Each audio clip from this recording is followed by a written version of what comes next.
ओम शिवोहम शिवोहम शिवोहम। ओम सच्चिदानंदरूपाय विश्वोत्पत्त्यादिहेतवे तापत्रय विनाशाय श्रीकृष्णाय वयं नमः। श्रीकृष्णाय वयं नमः। ओम अखंडानंदबोधाय शिष्यसंतापहारिणे सच्चिदानंदरूपाय तस्मै श्री गुरवे नमः। तस्मै श्री गुरवे नमः। तस्मै श्री गुरवे नमः। पूर्व प्रसंग में आप प्रहलाद जी के चरित्र को श्रवण कर रहे थे। भक्त श्रोमणी प्रहलाद की रक्षा करने के लिए जब नरसिंह भगवान स्तंभ से प्रकट हुए तो उन्होंने शब्द प्रयोग किया, गुरु गुरु गुरु गुरु। एक समस्त समाज को संदेश दिया कि बिना गुरु के किसी का उद्धार नहीं होता।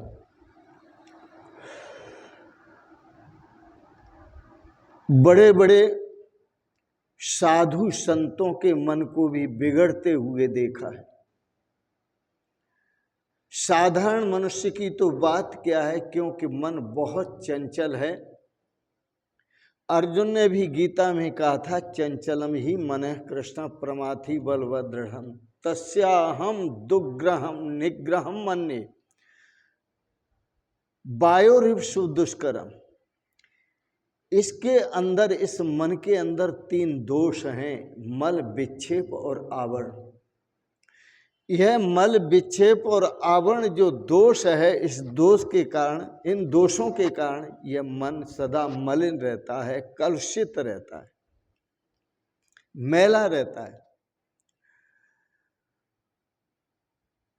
तो इस मन की चंचलता को खत्म करने के लिए, इस मन के दोषों को समाप्त करने के लिए नरसिंह भगवान ने गुरु का संदेश दिया, संत का संदेश दिया। किसी संत का आश्रय लो, और जब किसी संत का आश्रय लोगे, किसी गुरु की शरण में जाओगे, तो वह गुरु आपको शिक्षा भी देंगे और दीक्षा भी देंगे। शिक्षा का मतलब व्यवहार में आपको जीना सिखाएंगे, किस प्रकार से व्यवहार में जीना है। हमारी भारतीय संस्कृति क्या कहती है? हमारी भारतीय संस्कृति का जो आदर्श है वह क्या है, और उस भारतीय संस्कृति के आदर्श को अपनाकर अपना आदर्श जीवन जीना वह क्या है? यह तो संत सतगुरु ही बताएंगे। अतः संत महापुरुषों की शरण लो, गुरु की शरण लो। एक संदेश देता हूं, इस जीवन में नहीं पाप कमा, इस जीवन में नहीं पाप कमा, कुछ पुण्य कमा करके धर जा। इस जीवन में नहीं पाप कमा, कुछ पुण्य कमा करके धर जा। मन चंचल है विषयांचल में, न लपेट इसे कुछ तो डर जा। मन चंचल है विषयांचल में, न लपेट इसे कुछ तो डर जा। यह मानव देह मिली न मिली, ये बड़े सौभाग्य से मिली है मानव देह, बड़े भाग्य मानव तन पावा। यह मानव देह मिली न मिली, शुभ कर्म यही जग में कर जा। गुरु संतन के पद पंकज में गिर जा, गिर जा, गिर जा, गिर जा। शुभ कर्म यही कर लो कि संत सतगुरुओं के श्री चरण कमलों में गिर जाओ, समर्पित हो जाओ, बिल्कुल समर्पण भाव से अर्पित हो जाओ। क्योंकि गुरु कृपा के बिना कभी हृदय शुद्ध नहीं होता। साधना आप कितनी ही करो, जब तप आप कितने ही करो, लेकिन जब तक गुरु कृपा नहीं होगी तब तक आपकी साधना भी सफल नहीं होगी। साधना को सफल बनाने के लिए मन की शुद्धि बहुत आवश्यक है, गुरु कृपा की बहुत जरूरत है, गुरु शरणागति। इसलिए कहा गुरु संतन के पद पंकज में गिरजा गिरजा गिरजा गिरजा। इसका अर्थ है इसका अर्थ यही है कि पूरी तरह से समर्पित हो जाओ। गुरु कृपा के बिना हृदय शुद्ध नहीं होता, साधना सफल नहीं होती, गुरु कृपा के बिना काम भी नहीं बनते, जो आपके कार्य हैं वह भी नहीं बनते। गुरु क्या है? गुरु परमात्मा का स्वरूप है। वह परमात्मा ही तुम्हारे सामने गुरु के रूप में आया है, आपको शिक्षा देने के लिए, आपको दीक्षा देने के लिए, आपको आपके जीवन में जीने का आदर्श सिखाने के लिए। नरसिंह स्वामी ने इसलिए गुरु शब्द का उच्चारण करके जगत को बताया कि सतगुरु की कृपा के बिना परमात्मा का साक्षात्कार नहीं होता। नामदेव को भी गुरु के बिना ज्ञान प्राप्त नहीं हुआ, न परमात्मा का साक्षात्कार हुआ। नामदेव जी अपने जीवन में कच्चे घड़े की तरह थे, जिससे कोई पानी नहीं पी सकता। कच्चे घड़े में पानी भर के रखो तो ठंडा होगा कि घड़ा टूट जाएगा? घड़ा टूट जाएगा, वो आपको ठंडा पानी नहीं पिला सकता। जो पक्का घड़ा होता है वही आपको पानी पक्का पिला सकता है। आजकल तो लोग पढ़ लेते हैं पुस्तकें और ज्ञानी बन जाते हैं, उन्हें गुरु की जरूरत नहीं लगती, उन्हें ब्रह्मचर्य पालन की जरूरत नहीं लगती, उन्हें अपने पर संयम करने की जरूरत नहीं लगती, उन्हें साधना करने की जरूरत नहीं लगती, उन्हें मौन व्रत रखने की जरूरत नहीं लगती, उन्हें सदाचार की जरूरत नहीं लगती, उन्हें संत सेवा की जरूरत नहीं लगती, गुरु सेवा की जरूरत नहीं लगती। बिस्तर पर लेटे लेटे पुस्तक पढ़कर ज्ञानी बन जाते। एक बार महाराष्ट्र में संत और भक्तों की मंडली का मिलन हुआ, सभी एकत्रित हुए, महाकुंभ लगा और उस महाकुंभ में लाइन लाइन सभी बैठे हुए।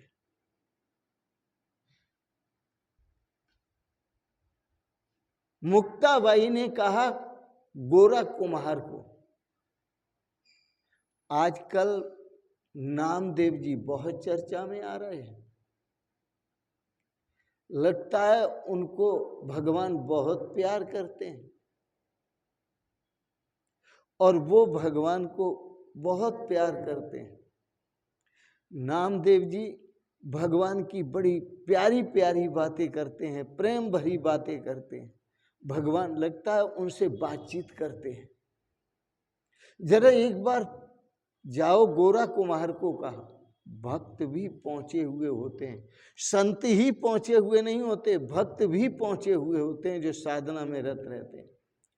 वो गृहस्थ में ही परमहंस जीवन बिताते हैं, रहते गृहस्थ आश्रम में हैं, लेकिन गृहस्थ आश्रम में दुनिया वालों को रहते हुए दिखाई देते हैं, लेकिन वो परमात्मा स्वरूप में स्थित होते हैं। वह गोरा कुमार गृहस्थ था लेकिन पहुंचा हुआ संत था। मुक्ताबाई के कहने से गोरा कुमार संत मंडली में गया, भक्त मंडली में गया।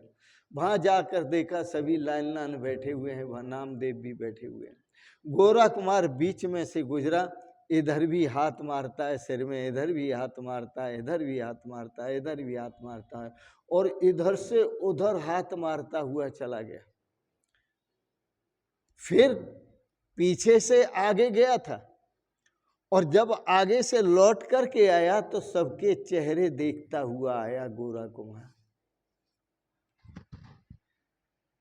सभी के चेहरे बिल्कुल ठीक थे, प्रफुल्लित थे, प्रसन्न थे, लेकिन उनमें नामदेव का चेहरा जो था वो सिकुड़ा हुआ था, वो उस पर सिकन थी, गुस्से की सिकन थी। और वो मन में विचार कर रहे थे, क्या मैं घड़ा हूं जो ये घड़े की तरह मेरी परीक्षा ले रहे हैं? घड़ा तो नहीं हूं मैं। उन्हें बहुत क्रोध आया, गुस्सा आया, लेकिन वो भरी सभा में कुछ कह न सके। जब उन्हें क्रोध आया, गुस्सा आया, तो उस गुस्सा पर वो सोचते रहे, मैं मिट्टी का घड़ा नहीं हूं।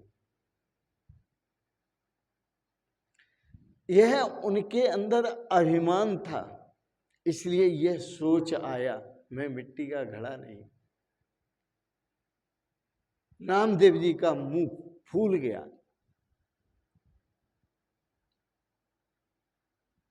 और फूले हुए मुंह में कुछ अभिमान भरा हुआ था। अन्य भक्तों के चेहरे अपरिवर्तित थे, सुंदर चेहरे थे, देखने लायक चेहरे थे, परंतु नामदेव जी का चेहरा देखने लायक नहीं था। गोरा कुमार ने मुक्ताबाई को रिजल्ट सुनाया कि मैंने जाकर के परीक्षा ली घड़ों की, तो उन सभी घड़ों में केवल एक घड़ा कच्चा था, सभी भांडे पक्के हैं, एक भाड़ा कच्चा है। यह सुनकर नामदेव जी बोले तेरा सिर ही कच्चा है। नामदेव का सिर कच्चा नहीं है, तेरा सिर कच्चा है। तुम्हें खुद शिक्षा की आवश्यकता है। ऐसा कहकर के नामदेव जी सभा से चले गए और जिन विट्ठलनाथ की सेवा करते थे नामदेव जी, उन विट्ठलनाथ के चरणों में जाकर पहुंचे और बैठ गए और कहने लगे, क्या मैं कच्चा घड़ा हूं? मुझे उत्तर दे। गोरा कुमार ने मुझे कच्चा घड़ा सिद्ध कर दिया। भगवान विट्ठलनाथ बोले, नामदेव जी, मुक्ता बाई और गोरा कुम्हार जिस वेशभूषा में रह रहे हैं वो परम संत है। उन्होंने यदि तुम्हें कह दिया कि तू कच्चा घड़ा है, तो मैं भी तुम्हें कहता हूं कि अभी तुम कच्चे घड़े हो, अभी तुम पके नहीं।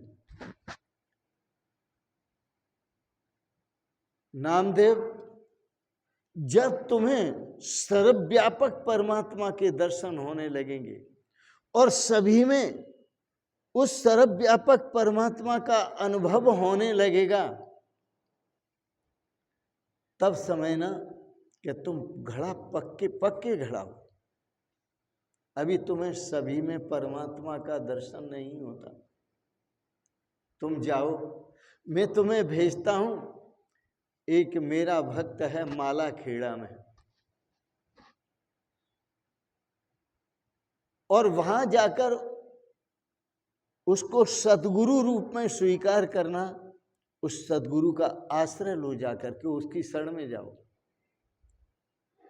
माला खेड़ा में जो भक्त है उसका नाम है विशोबा खेचर, उससे ज्ञान लो जाकर के, वो तुम्हें ज्ञान देंगे।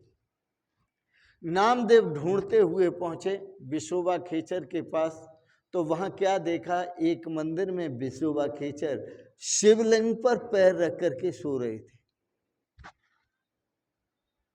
नामदेव को तो वहां भी गुस्सा आ गया। उन्होंने तो सोचा अभी तो इसी को ज्ञान चाहिए, ये मुझे क्या ज्ञान देगा। यही तो अभी यह भी तो अभी शिक्षा ले ले, क्योंकि यह है शिवलिंग के ऊपर पैर रखकर सोया हुआ। नामदेव यह दृश्य देख करके सोचने लगे, भगवान का अपमान कर रहा है, इसे खुद ही शिक्षा की भी जरूरत है, दीक्षा की भी जरूरत है। नामदेव यह दृश्य देख करके सोचने लगे ये मुझे क्या शिक्षा देगा। नामदेव ने विशोबा को कहा तुम शिवलिंग से पैर हटाओ। शिवलिंग पर पैर रख के सो रहे हो, शिवलिंग से पैर हटाओ।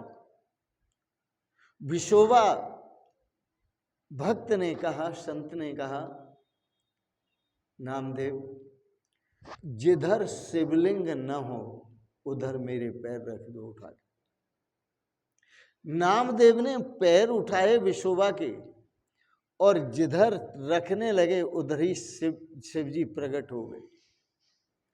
अब वो पैर चारों तरफ घुमा दिए, जहां रखें थोड़ा हटके रखें वहां भी शिवलिंग, थोड़ा हटके रखें वहां भी शिवलिंग, थोड़ा से हटके रखें वहां भी शिवलिंग, थोड़ा हटके रखें वहां भी शिवलिंग। शिवलिंग ही शिवलिंग प्रकट हो गए। नामदेव तो बड़ी मुश्किल में पड़े, यह शिवलिंग से मंदिर तो भर गया। नामदेव यह देख करके आश्चर्य में डूब गए।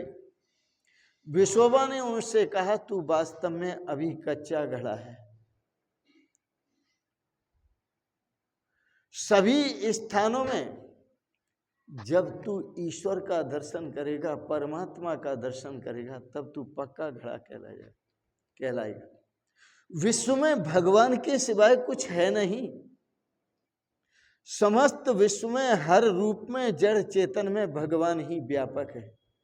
जड़ चेतन जग जीव जत सकल राममय जान, ईश्वर ही व्यापक है।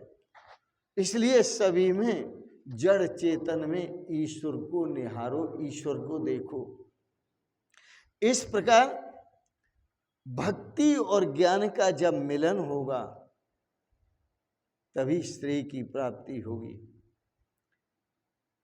नामदेव का भक्ति और ज्ञान के साथ मिलन हुआ। नामदेव ने सभी जगह सभी में ईश्वर का दर्शन करने लगे। रोटी बनाई थी नामदेव ने और रोटी बना करके जब रखी तो रखते जा रहे थे, एक कुत्ता आया और रोटी उठा करके चल पड़ा। यह भी एक परीक्षा है नामदेव। जब रोटी उठा करके चल पड़ा और नामदेव जी ने देखा तो यदि कुत्ता रोटी उठा करके चल पड़े तो लोग क्या करते हैं, उसको डंडा मारते हैं, चिमटा, माताएं चिमटा मारती हैं, जो हाथ में होगा बेलन मार देंगी, चिमटा मार देंगी। लेकिन नामदेव जी सुधर गए। नामदेव अब पक्के घड़ा हो गए। नामदेव जी कहने लगे रोटी कुत्ते ने उठाई, नामदेव ने पकाई, रोटी कुत्ते ने उठाई। और जब उठा करके ले जा रहा है कुत्ता तो घी का कटोरा नामदेव जी ने उठाया। बोले प्रभु रूखी तो ना खाओ, थोड़ा घी भी लेते जाओ। प्रभु आप रोटी को रूखी ना खाओ, मैं घी लेके आ रहा हूं, थोड़ा घी ले लो। प्रभु रूखी तो ना खाओ, थोड़ा घी भी लेते जाओ। क्यों रूप अपना मुझसे छुपा रहे, आप अपना रूप क्यों मेरे से छुपा रहे? कुत्ता बन करके आए, मैंने पहचान लिया आपको, आप भगवान हैं। नामदेव जी ने वहां दंडवत प्रणाम किया, भगवत दर्शन किया।